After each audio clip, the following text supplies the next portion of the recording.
say your problem is big. Say to the problem your God is big. தேவனிடத்துல போய், ஆண்டவரே என் பிரச்சனையை பார்த்தீரா, யாருக்கும் வரக்கூடாத பிரச்சனை எனக்கு மட்டும் ஏன் ஆண்டவரே வந்துச்சு, என்ன ஏன் இப்படி சோதிக்கிறீர்?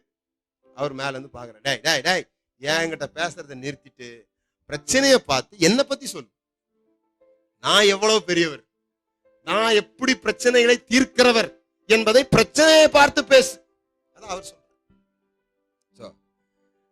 இரண்டாவது, இந்த சாதனையாளர்கள், முதல்ல சாதனையாளர்கள் துவக்கத்திலே சாதனையாளர்களாக இருப்பதில்லை. இரண்டாவது, இந்த சாதனையாளர்கள் பிரச்சனைகளை அல்ல பரிசுகளை பார்க்கிறவர்களாக இருக்கிறார். They are not seeing the problem, they are seeing the reward.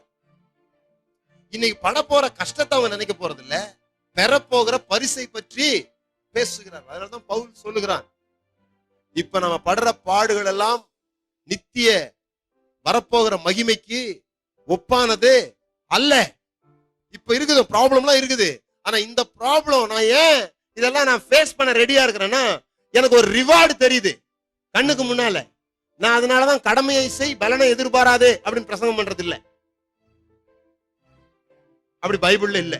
கடமையை செய் பலனை எதிர்பாராதே பைபிள்ல இல்ல. பைபிள் என்ன சொல்லிருக்கு? அந்தரங்கத்தில் பார்க்கிற பிதா வெளியரங்கமான பலனை அருளுவார். அவர் வரும் பொழுது அவன் அவனுடைய கிரியைக்கு ஏற்ற பலனை கொண்டு வருவார்.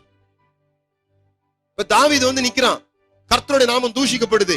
கர்த்தருடைய நாமம் தூஷிக்கப்பட்ட உடனே இவன் கேட்கிறான், இந்த விருத்த சேதனம் இல்லாதவன் யார்?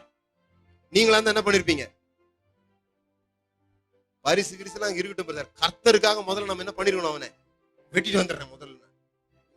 தாவீதோட நல்ல ஆட்கள் நீங்க. அவன் பாருங்க நின்னு கேட்கறான், நின்னு திரும்பி, விருத்த சேதனம் இல்லாதவன் கர்த்தரை வந்து ஒரு மாதிரி பேசுறான், ஆனா இவனை கொல்பவனுக்கு என்ன செய்யப்படும்? நான் முன்ன போறதுக்கு எனக்கு ஒரு மோட்டிவேஷன் தேவை. என்ன மோட்டிவேஷன் தேவை? பரிசு என்கிற மோட்டிவேஷன் எனக்கு தேவை. நான் இன்னைக்கு ஒரு காரியத்தை செய்யணும்னா அதனுடைய பிரதிபலன் எனக்கு என்ன? காலையில எழும்பணும். காலையில எழும்புறதுக்கு ஏன் எழும்ப மாட்டேன்றோம்? நாளை காலையில உங்களை எல்லாம் எழும்ப வைக்கட்டுமா? வீட்டுல ஒரு தீர்மானம் எடு. 2-3 பேர் படுக்கிறீங்க. ஒரு 100 ரூபா நோட்டோ ஒரு 500 ரூபா நோட்டோ கட்டில் 2 கட்டிலுக்கு இடையில வச்சிருவேன்.